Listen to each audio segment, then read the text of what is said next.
नमस्कार मित्रों। हम आपको उन शक्तियों और सिद्धियों के बारे में बता रहे हैं जिसके साधक को कानों में उत्तर मिलता है या कोई शक्ति कानों के पास फुसफुसाकर प्रश्न के उत्तर देती है। आपने हमने देखा है कि कोई हमारे मन की बात बता देता है।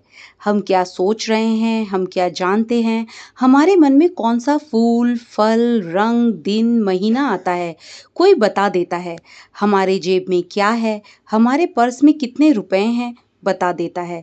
कोई हमारा भूतकाल या वर्तमान जीवन के बारे में बता देता है। हमारे पिछले जीवन में क्या घटा है, सब कुछ सामने रख देता है। आप या हम कितने भाई बहन हैं, हमारा विवाह हुआ है या नहीं, हमारी पत्नी या पति का नाम क्या है, कितने बच्चे हैं, सबके नाम क्या है, हम कितना कमाते हैं, कौन सा रोग, बीमारी, सब बताने लगता है। हम आश्चर्यचकित हो जाते हैं और सोचते हैं यह व्यक्ति को तो अंतर्मयी है, सब कुछ जानता है, बहुत ही पहुंचा हुआ सिद्ध है। देखने में वह व्यक्ति कैसा भी लगे, किंतु हम उसे सिद्ध महात्मा या पहुंचा हुआ ही समझते हैं। हम यह मान लेते हैं कि वह सब कुछ जानता है, वह भविष्य भी बताएगा और जो कहेगा वह सत्य होगा, क्योंकि उसकी कही पिछली बातें बिल्कुल सही होती है। लेकिन यहाँ आपका मानना गलत भी हो सकता है।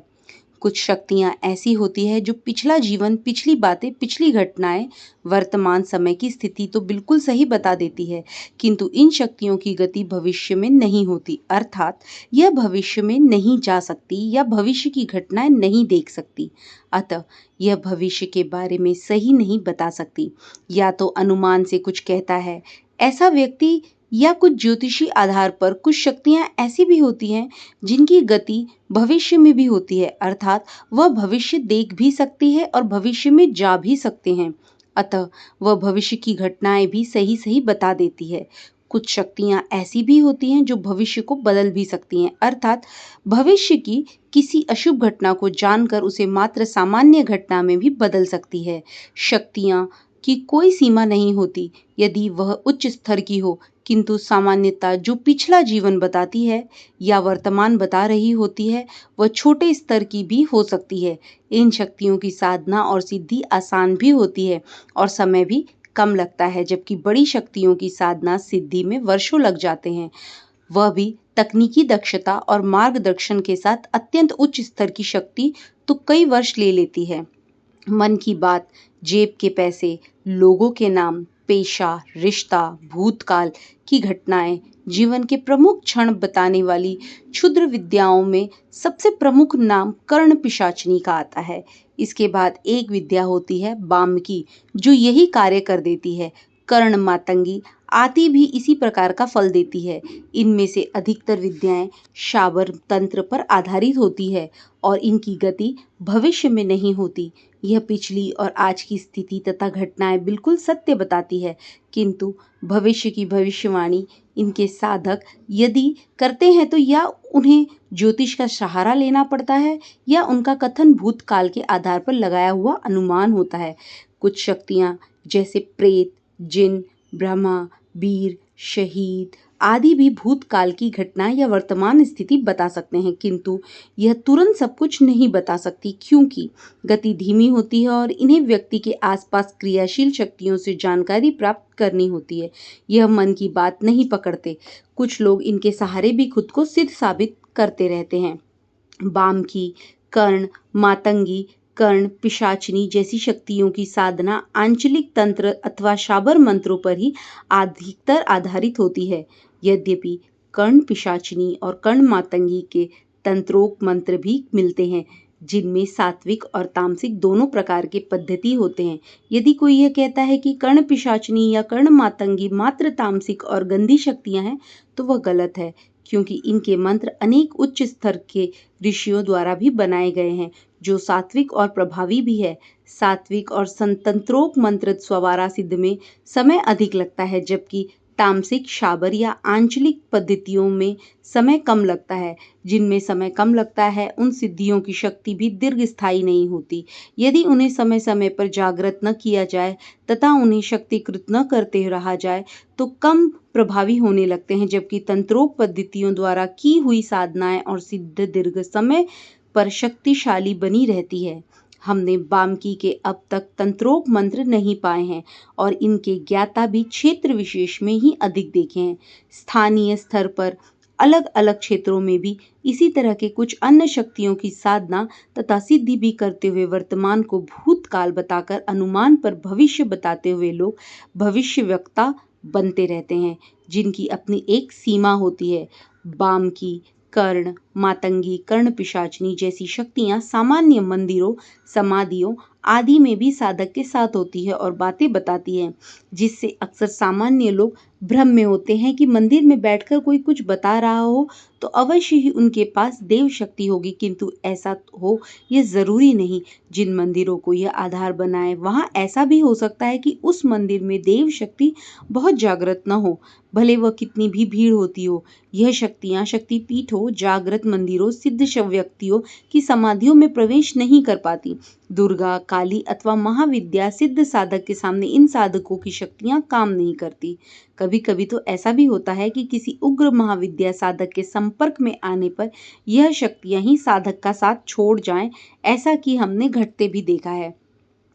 इन शक्तियों की स्थिति सतही ऊर्जा की होती है, अतः यह उच्च देवीय शक्तियों की उपस्थिति में नहीं आती। या कोई साधक बहुत अच्छे वातावरण में सिद्ध करने की इन्हें कोशिश करे तो हो सकता है कि यह सिद्ध ही नहीं हो। शास्त्रों, किताबों के अनुसार तो इनकी साधना कोई भी कर सकता है और इनकी सिद्धि कुछ महीनों में हो जानी चाहिए, किंतु ऐसा सामान्यता होता नहीं। इनकी सिद्धि के लिए तकनीकी दक्ष और सुरक्षा करने में सक्षम गुरु की आवश्यकता होती है, जो खतरे से भी बचा सके और साधक जब भटके तो उसे रास्ता दिखा सके और निकाल सके। यह शक्तियां साधक का पतन भी करा सकती है और उसे कभी गंभीर खतरा भी दे सकती है। इसके बाद इसकी साधना भी अच्छी शक्ति प्राप्त करने में लगभग 1 वर्ष का समय भी लग सकता है, जहां बहुत धैर्य, लगन और साहस के साथ साधना करनी पड़ सकती है। अक्सर किताबों से इनकी साधना करने वाले असफल ही होते हैं और हानि भी उठाते हैं। किसी साधक ने इन शक्तियों की सिद्धि की है या उच्च शक्तियों की, इसकी परीक्षा थोड़ी साधना और विद्या से की जा सकती है। आप दुर्गा कवच, बगलामुखी कवच, काली कवच आदि सिद्ध किए हो तो इन कवच से आप किसी वस्तु को अभिमंत्रित कर दे और वस्तु की दुर्गा सप्तशती में रखकर पुनः सप्तशती को अभिमंत्रित कर दे तथा जेब में रख उस साधक के पास जाए और पूछे कि आपकी जेब में क्या है तथा उसके अंदर क्या कितना है। यदि साधक वाल्मीकि, कर्ण पिशाचिनी, प्रतीक शक्ति आदि का साधक होगा तो वह जेब की वस्तु सही सही नहीं बता पाएगा। यदि आप उच्च महाविद्या के साधक हैं तो वह आपके बारे में सही नहीं बता पाएगा। आप में अच्छी शक्ति होने पर आपकी उपस्थिति में उसकी शक्ति किसी के लिए काम नहीं करेगी।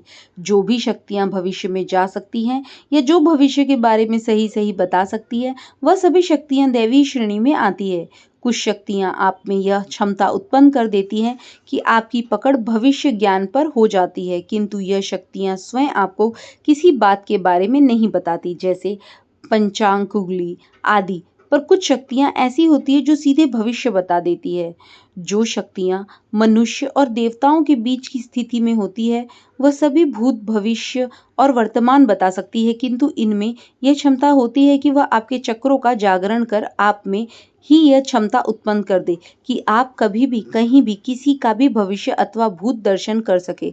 यह शक्तियां या तो आपके कान में स्पष्ट कहती हैं या आपके मन में कोई बात या उत्तर उत्पन्न करती है। यह आभासी शक्ति की उत्पन्न करती है और कुछ अतृंदीय क्षमताएं भी उत्पन्न कर देती है, जिससे व्यक्ति की पकड़ और समझ बढ़ जाती है। इन शक्तियों की बेताल, डाकिनी, योगिनी जैसी शक्तियां भी आती है और उच्च शक्तियों के अंग देवता तथा सहायक शक्तियां भी बेताल, डाकिनी, योगिनी आदि तो स्वतंत्र शक्तियां हैं, किंतु अनेक ऐसी शक्तियां हैं जो किसी महाविद्या या महाशक्ति से संबंध होती है, जिसकी साधना से भी भूत भविष्य कथन संभव होता है। इनकी शक्तियों के कई स्तर भी हो सकते हैं। एक ही शक्ति को शाबर मंत्र से भी साधा जा सकता है और तंत्रोक या वैदिक मंत्र में भी, किंतु उस शक्ति के स्तर में इनके अंतर किया जाता है। भविष्य बता सकने वाली शक्तियां जागृत मंदिरों, शक्तिपीठों और सिद्ध समाधियों आदि में कहीं भी साधक के साथ रहती है। दोस्तों, आपको यह जानकारी कैसी लगी हमें कमेंट बॉक्स में ज़रूर बताएं। वीडियो पसंद आई हो तो लाइक करें और अपने दोस्तों को शेयर करें। आप हमारे चैनल पर नए आए हैं तो प्लीज़ सब्सक्राइब ज़रूर करें। साथ में बेल आइकन पर क्लिक करें ताकि आपको ऐसी ही रोचक भरी जानकारी की नोटिफिकेशन मिलती रहे। धन्यवाद। आपका दिन शुभ हो।